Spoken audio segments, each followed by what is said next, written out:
Mga tol, maraming ulit na nating napanood kung paano giniba o kinumpronta ni Secretary Gibo yung mga nagtatanong na Chinese official nung nakaraang dialogue, no, sa Singapore, mga tol. Shangri-La dialogue sa Singapore. Pero meron pa tayong nakaligtaan dito sa isang balita, mga tol. Dito sa UNTV News, no, may mga ibang detalye pa na hindi pa natin napapanood. Ako personally hindi ko pa napapanood. No, kanina nakita ko lang to at gusto ko siyang bigyan ng reaction video para at least makita ninyo kung sino yung mga opisyal ng ating gobyerno yung talagang nararapat sa kanilang posisyon. Yung talagang nakikita natin na handang ipagtanggol yung ating soberanya. Mga kapatid, kung bakit natin to bibigyan ng reaksyon, no? Para at least kayo makita ninyo, mga tol, na kung sakasakali man, no, na magtatapos ang termino ni PBBM at mapapalitan si Secretary Gibo Teodoro, may iwan niya sa inyo yung kanyang mga ginawa o yung legasiya niya, o baka ito yung pwede nyong tandaan na kanyang ginawa para if ever na gusto niyang tumakbo sa politika, baka ma-consider ninyo, mga tol, no? Parang kinakampanya agad, no? Pero parang lang naman, mga tol. Eto, panoorin natin, Secretary Teodoro kinumpronta ang isang Chinese official sa proxy war remarks nito, mga tol, no? So ito, panoorin natin mula sa UNTV News. Siyempre tayo magre-reaction lang din naman, no? Huwag na natin patagalin pa. Panoorin na natin to. Kinumpronta ni Defense Secretary Gilberto Teodoro ang isang opisyal ng China sa tanong nito sa kanya sa ginaganap na Defense Summit sa Singapore. Napanood ko to kanina, kaya tignan nyo, mga tol, kung gaano kagaling yung pagsagot dito ni Secretary Gibo. Tinawag ni Teodoro na isang propaganda ng China ang tanong kaugnay ng posibleng pagiging US proxy ng Pilipinas sa Asia dahil sa nangyayaring iringan sa teritoryo. Isang matapang na tugon ang ibinigay ni Teodoro at sinabing malaki ang deficit of trust na kinakaharap ng China, lalo na sa territorial claims nito dahil wala ni isang bansa ang naniniwala rito. Tama. At ito, mga tol, hindi lang matapang. Talagang as in giniba niya, mga tol. Giniba niya yung mga pagtatanong o yung tanong nitong isang Chinese official na makikita mong propaganda lang talaga.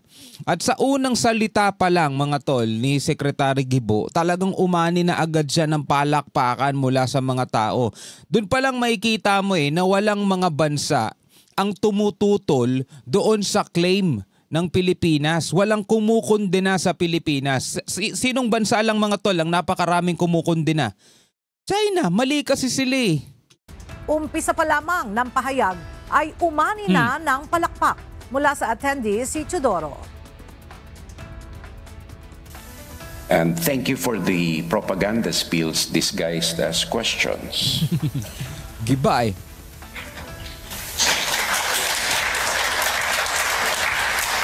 Diba? Palakpakan lahat ng mga tao, mga tol. Pahiya agad yung nagtatanong dito. The fact that the question was asked in the way it does, it engenders a deficit of trust in China's words vis-a-vis its actions. China says that it has peaceful intentions. Yan. Why does it continue to deny the Philippines its rightful provenance under international law and UNCLOS? Diba? Dun pa lang, mga tol, makikita mo laging sinasabi ng China na peaceful, kapayapaan, peace and stability. Diba? Madalas nating naririnig sa kanila yon. Yun daw ang kanilang intensyon. So ang sagot ni Secretary Gibo, bakit patuloy nilang ginagawa, 'di ba, na dinideny nila o hindi nila kinikilala, mga kapatid, yung karapatan ng Pilipinas, no, base na rin sa international law. Base na rin sa UNCLOS, international yun, UNCLOS. 'Di ba? Kung kapayapaan ang intensyon ng China, mga tol, bakit hindi nila nirerespeto yung karapatan ng ibang bansa? Diba? Yung karapatan nilang mangisda, karapatan nilang maglayag sa kanilang sariling soberanya batay sa international law. Diba? Doon pa lang mga tol, makikita mo talaga kung ano yung mentalidad ng China. Diba? Sasabihin nila for peace, stability, diba? Yun ang kanilang intensyon, pero iba yung kanilang ginagawa sa kanilang sinasabi, kaya meron silang deficit of trust at wala silang kredibilidad. Provenance under international law and UNCLOS. And as proof of this, we do not stand alone. None have agreed with China. Pasag na naman, di ba? None have agreed with China. Walang sumasang-ayon mga tol doon sa sinasabi ng China. Yun ang matibay na katibayan eh. Di ba? Matibay na katibayan mga tol na hindi talaga tama yung ginagawa nila. Kasi kung tama mga tol, kung agreed o kung ito ay naaayon sa international law, sa UNCLOS, wala sanang kumukundina sa kanila. Wala sanang nagsasabing agresibo sila. Wala sanang nagsasabing land grabbing dragon. Wala. Yan yung mga bansag sa kanila. Bakit? Kasi yun yung ipinoproject nila eh.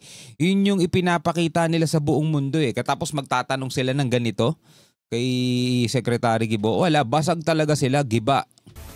And as proof of this, we do not stand alone. Hindi tayo nag-iisa. None have agreed with China.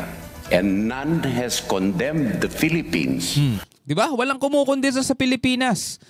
Bakit tayo kukondinahin? Ang ginigiit natin mga tol, international law. Di ba? Ginagalang yan ng buong mundo, nire-respeto ng buong mundo. UNCLOS, dun pa lang sa UNCLOS 1982 eh.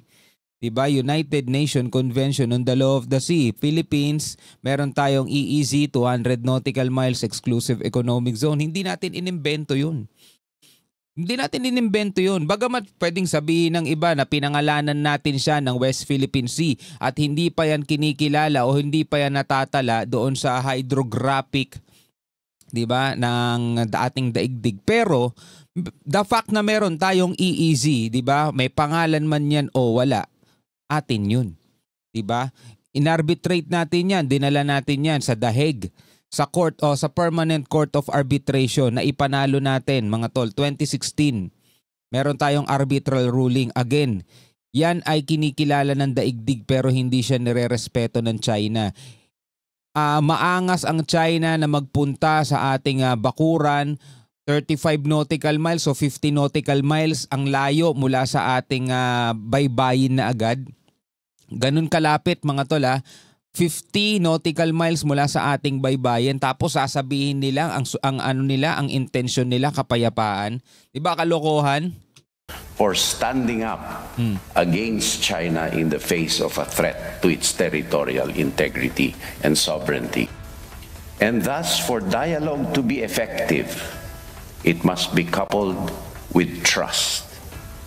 And China has a lot of trust building to do to be an effective